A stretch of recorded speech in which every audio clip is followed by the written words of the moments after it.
Hey guys, welcome back to this wonderful, fantastic video for Moth and Flame Revisited. So I named this Revisited just because I'm just like to reread stuff.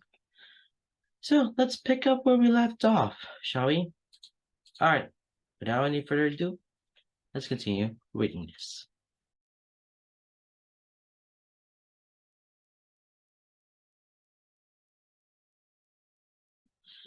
The stadium is huge, and they got the tickets in those nosebleeds, all the way in the top section. Row U, just 5 from the furthest up. He doesn't mind though. Can't understand pitching a penny for cheaper seats. And at least from up here you can see everything. Sure, the dudes on stage would be small, but that's what the big screens behind them are for. Lance, what are you doing? Honk asked, coming next to it and putting his hands on the railing. Lance shrugs. "I'm just watching all this little punklings run for cover. Some of them, not all of them, are punklings. Some are enough to be our dads. True enough, but punks of all ages run from the sun. They're up on the fourth floor of the outdoor stadium, and he's found a perch against the railing, leaning forward with his forearms resting on it. From up here, he can observe people on the 3 floors below, and boy, is there a wide array of people. There are kids in their teens, young adults their age, ranging all the way up to dudes and ladies who remind him of his parents. A lot of them are dressed in black, and while he can appreciate the aesthetic of it all, he also understands that it's the middle of July and it's hot AF. Still, gotta admire the dedication to the look, though he finds it amusing to see all the little clusters of black-clad punklings cling to the shadows. He can't make fun of them, though. After all, they're doing the same thing. So I saw Pidge accidentally nabbed them tickets on the side of the stadium that faces the setting sun, the hot July setting sun. So yeah, they're camping out below stands until the concert starts. Hunk seems to be thinking along the same lines. Dude, we're running from the sun. Lance starts waving off. I'm not running from the sun. I'm just appreciating the atmosphere. Hunk makes a show of looking around, eyebrows raised high. You mean the atmosphere of crowded spaces that smell of smoke? Uh, double lettuce and overpriced beer? Exactly. It's the concert experience. Where the others disappear to. He shrugs. I still idly people watching the crowds below. He tries to be nonchalant about it, but truth be told, every glimpse he gets of shaggy black hair has heart skipping into overdrive before plummeting to his stomach in disappointment. Said they were gonna go check out the merch tables on this level. Don't know if they'll find much, but they're probably less crowded than the ones below. You didn't want to go? Nah, I'll find the merch online for cheaper in a few months. Hunk nods thoughtfully. Good point. A companionable silence falls between them. Classic rock echoes through the stadium, played through the speakers as they set up for the first band. Fractions of conversation drift by. A man shouts about selling beer. Below, he sees someone with black hair, medium build, black shirt, pale skin. Lancer is just a fraction. But then they turn. Nope, not him. It shows droop once again. You're looking for him, aren't you? Hawk says, amusement in his voice. Lance says indignantly, I don't know what you're talking about. Oh, hey, is that Key? Wait, where? Lance steps, straightening and slapping his hands on the railing, eyes frantically searching the walkways below. But Hunk's sudden burst of laughter interrupts him. He sees the glare at his best friend. You, he says, punching his heart. Are jerk. His laughter dies down, one hand to his chest while the other wipes a tear from his eyes. His smile is bright, and Lance can't find it in him to be too mad. I'm sorry, dude, but that was priceless. Why are you gonna mess with my heart like this, Hunk? Sorry, buddy, he says, still chuckling as he pats him on his back. Won't happen again. He looks up then, lifting a hand and shouldering. There's Allura and Pidge. Turns then, crossing his arms over his chest and leans his hip against the railing. He raises an eyebrow as the two walk up to them. No merch? Allura shakes her head, making her fake braid bounce. She dressed to the aesthetic, but also with consideration to the sun. and she shows one of her fanciest septum rings. Black beauty in black, looked like she could gut him and pay her to do so. Just scoping it out. Paige flops over the rail next to Lance, crossing her arms over the top and resting her chin on it as she observes the city skyline. Gotta wait and buy some online. Lance nods and holds out a fist. Smart. Thanks. Paige pops it, then straightens, eyes catching on something below. Hey, isn't that Keith? Lance rolls his eyes. Ha ha, very funny. No, really. It's Keith and Shiro. Lance whirls around, putting his hands on the rail to steady himself. His eyes snap to Paige's finger, gaze following where she points until there he is. Lance wouldn't know what mop of hair anywhere. Look at him now. Not sure how the heck he ever mistook anyone else for Keith. Wishful thinking, maybe? But when it comes down to it, no one compares. No one comes close. He's down at the bottom floor, far, far below. He and Shiro look so small, details lost to the distance between them. But Lance finds his heart racing anyway. Keith. Keith's here. Keith is there. Right there. I just saw the guy last week, but this is different. This was at work. This is here. A casual outing. A concert. No barriers of professionalism and jobs get in between them. His mouth opens before he really gets a chance to think about it. Enthusiasm pushing him ahead of himself. He leans out over the railing, about to wave, when his mouth snaps shut. Keith's name still fresh on his tongue. His jaw clamps shut so quickly that his teeth clack together. Frick. What the frick is he doing? You were about to call out to him, weren't you? Pitch says, and when he turns to glare at them, he finds their lips upturned into the Cheshire grin, chin resting on their crossed forearms, silently glinting up their nose ring. He points at her, hoping his scowl covers up the heat rising in his neck. You shut up. Pidge screen widens. He turns back to the floors below, eyes snapping to the spot where Kate and Sheer are standing. They haven't moved, but that can change quickly. He can't call it to keep, but he doubts any amount of flailing from this height will catch their attention, especially when they're not looking up. He could get Pidge to text Keith, or literally to text Shiro. Shiro! Lance shouts, leaning over the railing as he waves a hand in big, sweeping motion. A foot lifts up behind him, and he hears Hunk gasping his name before he grabs the back of his shirt. Good guy, Hunk, keeping him from busting his face in front of hundreds. With added support behind him to keep him steady, he cups both hands around his mouth. Shiro! Up here! Look up! It works. This man's head tilts back, confusion coloring his features until his gaze settles on Lance, and recognition hits him. He smiles, nudging Keith with his elbow pointing up. That moment, Keith's eyes met his, and that pouted little mouth curls into a breathtaking grin. Lance's heart downright skips a beat. And, well, that's pretty freaking gay. But right now, he really doesn't care.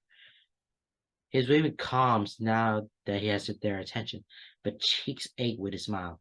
He can hear his friends snickering. God, it's so embarrassing. But he can't stop, doesn't want to stop. Not when Keith is looking at him like that. Keith holds his gaze as his hands move, and it takes Lance a moment to realize he's signing. What are you doing here? He makes a sign with wide gestures, trying to make sure he can be seen from so far away at the odd angle. They surprised me with tickets for my birthday. It's your birthday? Not yet. End of the month. He starts to sign something else, but he's jostled as a group pass by him. He turns to stare, and Lance chuckles, knowing exactly what kind of pouty scowl he's no doubt wearing. When he turns his head back to look at him again, Lance wastes no time signing. Meet me halfway? He points to the stairs. Keith turns to look before looking back up at him and nodding. There's only a moment's silence before they're both running. Ticket up to the stairs. He can hear his friends shout behind him, but their words are lost as he rushes through the crowd, weaving through people as his heart pounds. He tears down the stairs, going as fast as he can without busting his face, jumping the last few steps before each turn around and holding the rail to whip him around to the next flight. He loses track of how far down he gets before he nearly barrels the key. They freeze. Keith a couple steps below him, and for a moment they just stare, chest heaving, smiles ghosting their lips, crinkling their eyes, hands on the railing to keep them steady. Lance's heart beats heavy and rapid staccato against his ribcage, blood racing through his ears.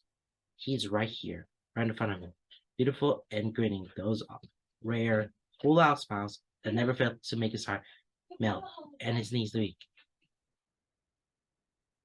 He was so excited for this moment, was hoping for it, praying for it, and now that it's here, he has no idea what to say.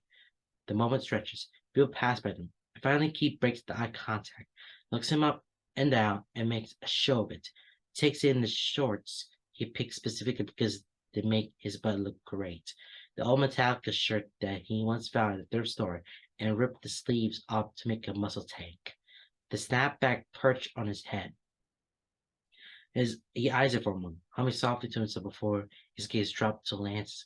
He smiles, a small quirk of his lips no longer big and bright, but no less genuine. The silver of his lip ring cuts the center of his bottom lip, catching the light and looking oh so tender. There's appreciation in his gaze, a sly softness that has heat prickling the back of his neck even as the shivers rack down his spine. He tips his head to the side. You look like a douche. Lance starts, rolling his eyes before gesturing to Key with his free hand, waving him up and down. Takes in his red chucks, the black cargo shorts, the Avenged Sevenfold shirt that has been cut into a crop top and had a neckline torn out of it, letting it expose more of his shoulders. His hair is pulled back into a high, messy ponytail, making his pale, slender neck stand out, a black choker decorating it. Lance wants to sink his seat into his shoulder, leaves marks on that neck, runs snails along his exposed lower back. And you look like my middle school emo crush. Keeps lips quirk a little more as he signs in response. Was she cute? He uses the sign for girls instead of going for a typical gender neutral and vague pronoun. It's such an odd and specific enough choice that stands out. Yeah, Lance signs back, a slight grin smile on his lips. He deliberately signs the word for a boy. He was. He winks, and delights in the color that rises to Keith's cheeks, the flash of something in his eyes. But the moment between them, the small little bubble where only they exist and time stopped, shatters as the sheriff comes up the stairs, stopping on the landing several steps below them. Lance sees them first, but when Keith notices him looking, he turns. Shearer gives them both a look. It's tired and it's frustration, but it's far too amused to full commit to either. Can you guys at least stop blocking the stairs? They exchange small smiles as they trudge down the steps to meet Shearer on the landing, standing off to the side and out of the way of the foot traffic. Lance leans his hip against the concrete, turned to face the boat. So, where are your seats? We're way up the top, he asked, hoping against hope that they're all up in nosebleeds. He looks sheepish, glancing behind him before turning back to Lance, gazing on his seat before looking up through his lashes. We actually have floor tickets. Lance's mouth drops open, gawking his gaze flickers back and forth between them. He has turned bashful. Bashir just looks amused, arms crossed over his chest as he watches them both. Floor tickets? Those people are expensive. Like $700 a pop. He doesn't know much about Keith's financial situation, but he didn't think the guy had enough just to be dropping Benjamins left and right. He rubs his arm and shrugs, but sure who steps forward and explains. It's louder at the floor. Keith can feel the vibration from the music easier. So it's worth it. Lance feels his lips form a small O of surprise as it dawns on them. Oh. Oh. He hadn't really thought about how Keith would be able to enjoy this concert. But that makes sense. His little sister likes a lot of music with heavy bass, likes to listen to it loud enough to feel it. Wow, now he feels like a douche. He cracks on, sighing a simple Makes sense. Trying to cover up the fact that his stomach is twisting with disappointment. An awkward silence falls between them. Lance isn't sure what to say and is trying to fight the bitter taste on his tongue. He tries to casual. Then his eyes are over the people climbing the stairs. He sees Key glance at him out of the corner of his eyes, sees him turn sure before signing something. He turns inside to catch it. Trade tickets with Lance. Sheer blinks, eyebrows rising high before furry. Let's form a small pot as showed us. But they're floor tickets. He glanced up at him, lips pursed into a thin line. He stands straight, shoulders square, like he's trying to size him up or intimidate him. Fat chance of that. He might have a decent build to him. But Shiro is ripped. Still, Shiro pouts and looks under his breast's gaze. A fluttering of hope stares in his chest. Butterflies in his stomach. He stands a little straighter, turned just a little more to face them, eyes wide. Shiro doesn't fully bend until he glances over Keith's shoulder and catches sight of Lance's puppy dog eyes. Potty lip. He puts a hand to his chest, sighing a subtle, please, behind Keith's back. Shiro shrugs, defeat in his posture. Fine. He digs to his pocket, pulling out his folded ticket and holding it out to Lance. When Keith turns to look at him, he catches a small smirk of victory, the excited glint in his navy eyes. And holy hell, is Lance sweet for this boy. He digs out his own ticket and trades it off with Shiro's. Thanks, Shiro. Seriously. He waves him off, but can't hide disappointment. It's fine. I expect this might happen. Lance slides forward, wrapping a conspiratorial arm around shoulders and leaning close. He speaks slowly, sly smile on his lips, sighing as best as he can with one hand. But now you get to spend the concert with Allura, and Lance has seen a lot of happy dogs in his days. Few things could surpass the pure, unbridled excitement and soft innocence of an excited puppy. But boy, did the look on Shiro's face come close.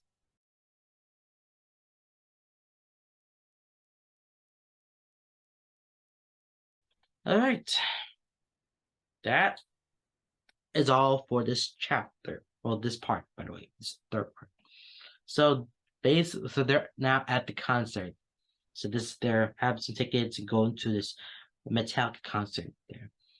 Well, Pidge, Hunk, and Lance, they're on to the nosebleeds, like the very up top of that nosebleeds. While Key and Cher, they have tickets for the floor ticket. They have tickets for floor tickets. I know it's very expensive nowadays, so since the Eras tour, because I don't know about Taylor Swift, because I'm more Swifty. But the Eras tour, when it comes to that, it's very expensive when you go to some concerts. I'm just taking an example with the Eras tour, because Taylor Swift have done a lot of this since pretty much about it. Because right now she's currently on this tour, so and those tickets are very, very expensive. If you go right close to the stage and where she performs there. But all that aside, yeah. But they find a way to do it because there's only two tickets for floor tickets. But Kate wants a little bit offer to trade the shares tickets. That floor ticket to Lance so that Cher can enjoy Allura while Lance can be traded off the nosebleeds for a floor lead for a floor so that you'll hear a lot of loud music. And it will make sense, doesn't it? No, just to hang out with Auntie Kate on the floor while everybody else going on the nosebleeds. Hey, that makes sense. Cher did it, traded offer, and we're good to go. And now we'll see what happens to where all of this is going. Pretty neat, right? Very neat. Okay, that's pretty much it for this video. I'll see you in the next part. Okay, so stick around. Bye, guys.